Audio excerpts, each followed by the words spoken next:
ay papasukin natin ang bahay ni Kuya Puloy. Plano talaga niyan. May tubig-tubig ko nga oh. Oo kuya. Basa nga oh.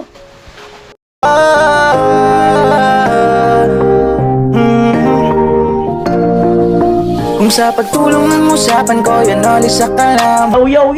Yung mga kanuli, good morning. Magandang araw po muli sa inyong lahat.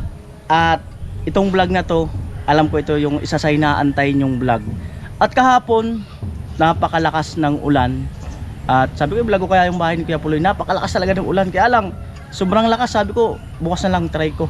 So, eto mga kanuli, ay papasukin natin ang bahay ni Kuya Puloy. At hindi pa ako nakapasok dyan. Hindi ko alam kung ano ang meron dyan. At syempre, maraming salamat sa ating sponsor na si Kuya Jojo na nagbigay ng 50,000 at saka si Mighty Igorot ng 12,000. So total budget is 62,000 mga kanuli. At tanungin din natin si Kuya Puloy kung ano ang plano niya sa bahay niya yan. Pero hindi naman tayo kung ano yung plano niya, tingnan natin. At syempre, doon sa mga magbibigay pa ng tulong para maayos din ang kanilang bahay, ay welcome po kayo. Kaya naman, tara na!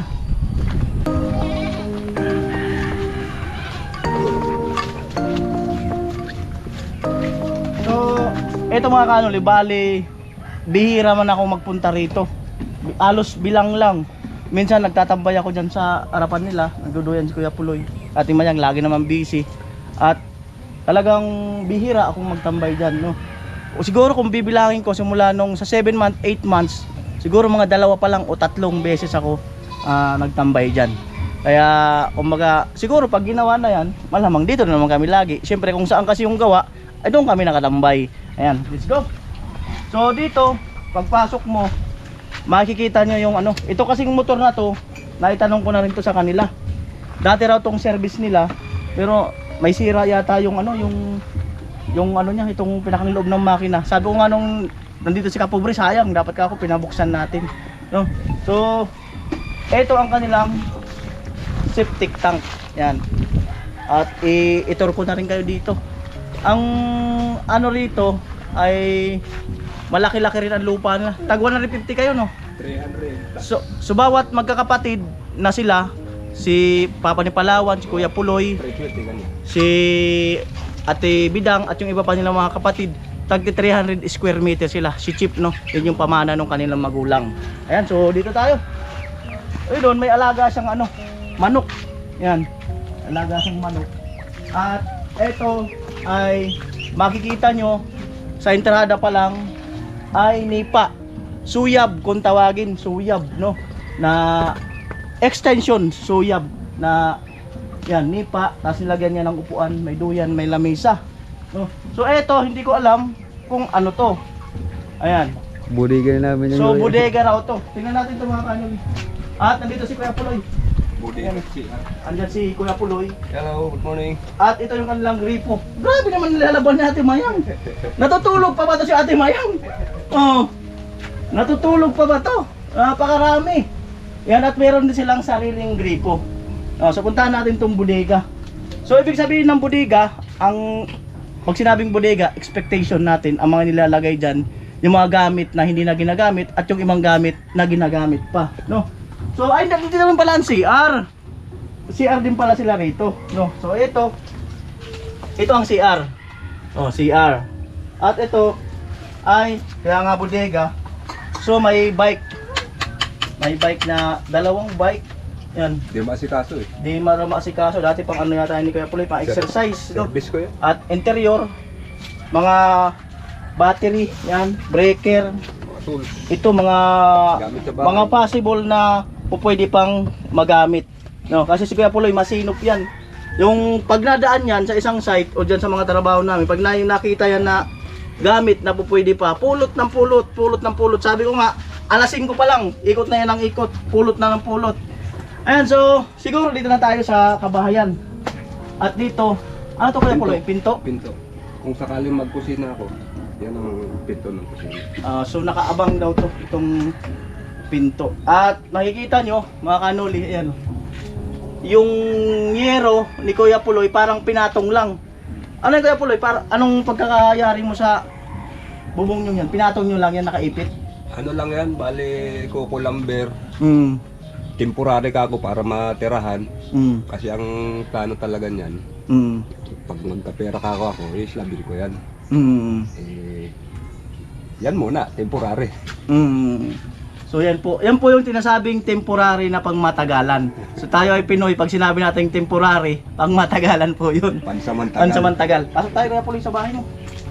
At ang kanyang apo, anak ni Miss Gasolina. Ayan. At dito, ayan, ay kita nyo, bintana, no, na made ng, ay, magagulat ka, ano nangyari sa'yo? Pambira mo, mama ni, doon mo nakakagulat ha. So ito ay, bintana, di ba? So dito, ang kanilang suyab extension ay hindi naka-flooring, no? Tapos, Bayan. tambayan, pinaikutan ng kawayan, parang bakod-bakod na, no? Ayan, so ito, pasok tayo. Ate Mayang, huwag kang magligpit, ano ba yan? Oh, so ito, pintuan. Marami rin palang butas to. Ang bira. Yan, kita na langit. Ang dami rin palang butas. Oh. Napakaraming butas. Oh. Ganun ang daming basta. Napakaraming butas. Oh. Napakaraming butas. Grabe. Ang dami oh. Kung bibilangin, ang dami. Napakarami. Sa loob, meron pa yan. So, pasok tayo rito mga kanoli. So, ito si Miss Gasolina. Oh, si Miss Gasolina. Magandang bata rin pala to eh. Ano? Magandang bata rin si Miss Gasolina, kaya lang lumaki na eh. Lumaki na kasi. So, pasok po tayo rito. So, awiin na natin to. Sige. Ando. Ay, si Ate Mayang. Ano to? Ba't may timba rito? Sahod! Ayun, may sahod din dito. Ano pa oh. May sahod sa kama. Tapos, basang-basa din daw to. Ito, nakalagay ito dito sa uluhan ko. Adi kahapon pala, ang lakas ng ulan dito. Ang dami mong sahod. Oh. Ayan, basangan ni. Oh, so ito, nakasahod yung timba. Oh, may tubig-tubig ko nga, oh. Oh. London na kasi to. So, eto mga kanoli. Oh, bayda. Eto. Ayan, oh. Ito yung, ayan, dami pala kasing butas. Lumundo na yan. Lumundo na to. Ayan. Umutas. Pakarami. Siguro yung ulan may may pako. May kasamang pako sa martilyo. Kasi butas. No? Tapos ito, sinaunang Petromax. Gumagana pa to? Oh, gumagana. Astig to. Ano nilalagay to? Gas? Gas. Ayan. So, minsan Dalawa yan. Dalawa yan, minsan meron pa. Nandiyan sa baba. paganahin natin to minsan mga kanoli kasi unique to eh. Unique. Antik yan. Antique. At yun, eto, pader naman pala to. Tapos ito pader. Puro Yan. kompleto na yan. Tapos dinivisionan ng plywood, no? Tapos meron po siyang bintana rito. Dinintanaan niya. At ayun, meron din siyang bintana rito. Oh. Puro temporary. Tapos ito ang kanilang mga damitan. no? Okay. Napakarami. Mga damitan, mamimili ka lang. Kaso, basa rin to. Oh. Kuya. Basa nga oh. Basa ba Ate Mayang? Amo. Paano to? Kaya ang dami kong labanan naman na basa. Basa oh. Oo. Grabe. So, ayun mga kanoli, at hindi pa naman natin nabablog no, may nakapagbigay na ng pondo. No, so anihin natin ng Kuya Puloy. Yung 62,000 na pondo natin, ano na ang aabutin nun? Tingin mo? Palagay ko maislaban na yun. Sa islab lang. So, Yung iba, bahala na. basta mahalaga maislaban lang muna. Mahalaga maislaban lang muna at maibuwasan yung tulo at nababasa yung mga gamit sa loob, no? Kasi padami ng padami ang trabaho ni Ate Mayang, imbes walang trabaho masyado, pag umulan mabasa lahat, dito nagdagan yung mga trabaho. Ayan. So Ate Mayang, eto.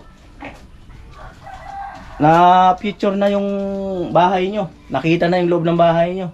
Salamat Kuya Noli at nahayop mo yung bahay naming butas-butas.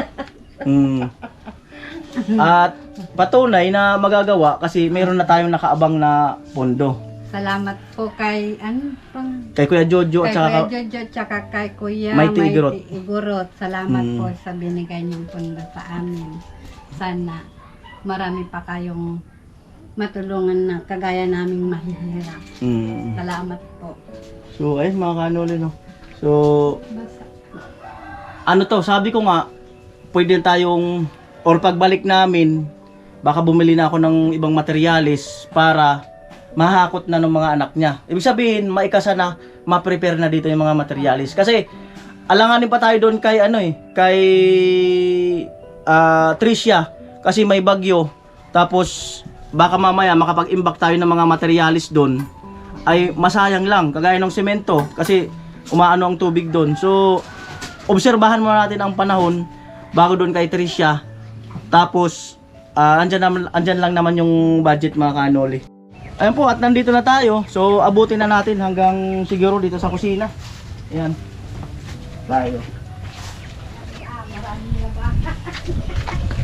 Ayan, dito tayo sa kusina.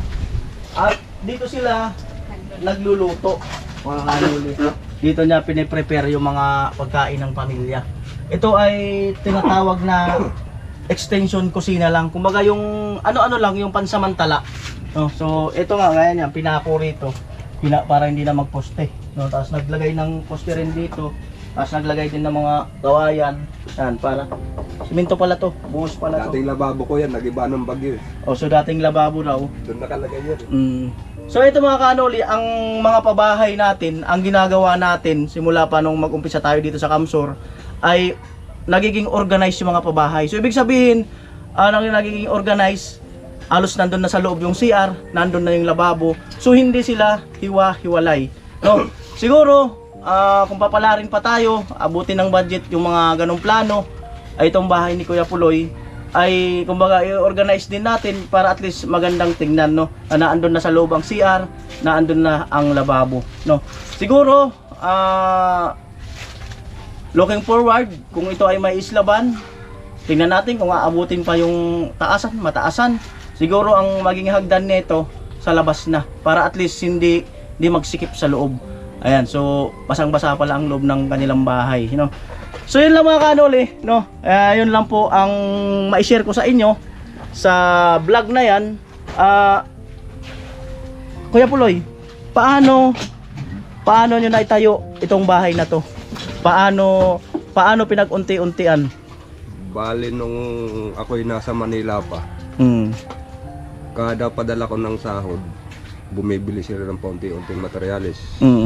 Bakal, semento. Yung semento pinapahuli ko para hindi tumigas. Kaya nung bumakasyon ako, yun, inumpisan ko paunti-unti. Hanggang sa naging skeleton. Dati yung bahay ko nandiyan dyan, kahoy eh. Dinaanan ng bagyo. Diba? Yung bubong ng luma kong bahay, yun ang nilipat ko dyan.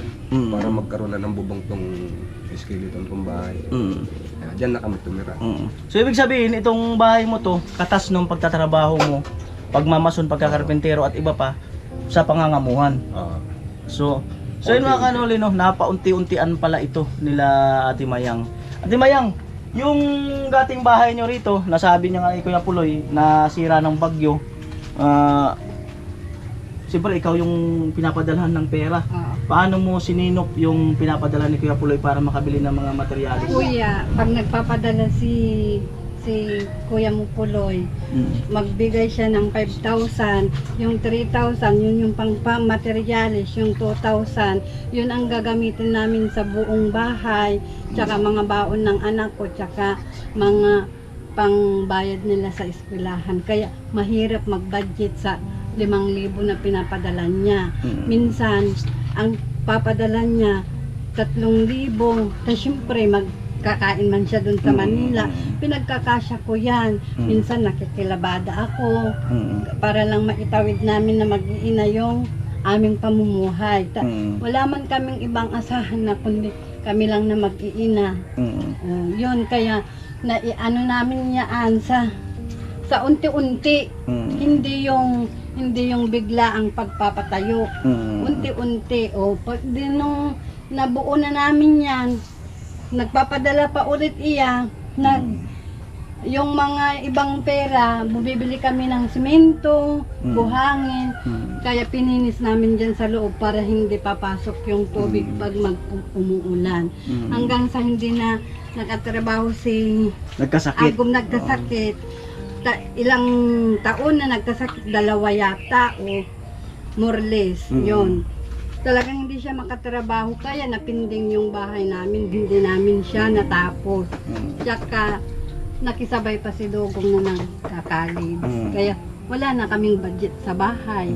Siyempre, alangan man na po yan, hindi kami kakain. Yan. May mga pangangailangan naman ng mga anak ko na nag-i-eskwela. O yung sweldo ng mga anak ko hindi man sapat. Kasi Marie Chris man, Sino ba nga si Marie Chris? si Marie Chris, si Christian, si Alden, si Dugong, tsaka si Buto. 5. So, Hindi man sapat yung sweldo nila. Siyempre, Tama lang, pang-araw-araw. tama-tama lang. Kaya hindi namin natapos. Kaya hanggang ganyan. Sariling gawa, walang Oo. sinilduhan na ano dyan. Walang sinilduhan yan. Kami lang gumawa niyan. Ayun. So, siyempre, napadpad yung Timpaway dito. Siyempre, si Kuya Noli, napadpad din yung mga viewers, sponsor. Alin ang mas okay? Nung nagtatrabaho si Kuya Puloy sa malayo or nandito na sa team? Ay, Mas okay mas dito. okay dito kuya. Ako nag-aalala sa kanya, lalo na pag umaatake yung sakit niya. O, kumpara dito sa kaninyo, at least nababayad ko iyan, nakokontrol ko yung mga ginigibo niyang ano. Minsan huwag kang magtrabaho kung masakit yung ano mo, huwag mong pipilitin. Tsaka dun sa Manila, kung siya lang mag-isa, walang nag-aasikaso sa kanya. Kaya mas maganda dito na napasama sa inyo. Kaya Naunan ako kung umuwi. nagpapasalamat ako Kuya Noli, napadpad kayo dito sa amin, dito sa compound namin. Lalong-lalo na sa pagpagawa mo ng pathway, sa mga sponsor, laking tulong sa amin dito, buong compound, hindi lang dito sa compound, kahit sa mga estudyante doon na palibot dito sa amin, nag-shortcut. Kaya laking pasalamat nila. Salamat sa mga sponsor, kila Kuya Cesar and family, Kuya Franz, Kuya Obit, Kuya Judjo, lalong-lalo na Kuya Albert, lalong-lalo na kay Kuya Noli. Siya ang instrumento ninyo po na napadpad dito sa amin. Salamat ng marami. Ayan. Siyempre, salamat din sa team, no? At yun, so shortcut ko lang. Ang naging sakit kasi ni Kuya Puloy, yung bewang. Pananakit ng bewang. So, nung nagilang ano siya sa ospital, 1 taon siyang hindi nakatrabaho, nandito lang siya sa kanila. At yung na-findings, yung pala, mata lang. No? So, vertigo. Nung nagkasalamin siya, naging okay na. No? Na diretso na. Kaya minsan, kung parang may nararamdaman siya, parang kalma-kalma muna sa trabaho. So, yun po mga kanoli, no? So, maraming salamat. At ito na po yung episode ng pag-uumpisa ng serye ng bahay ni Kuya Puloy. At abangan nyo. At siyempre, uuwi muna kami ng Bulacan. At baka pagbalik ay mag-unti-unti na ako ng materialis. At yung kay Tricia ay standby lang po tayo kasi may bagyo ngayon. At naandyan lang naman po ang pundo. Sa inyong lahat, ayan, maraming salamat po muli sa inyong lahat. Ayan.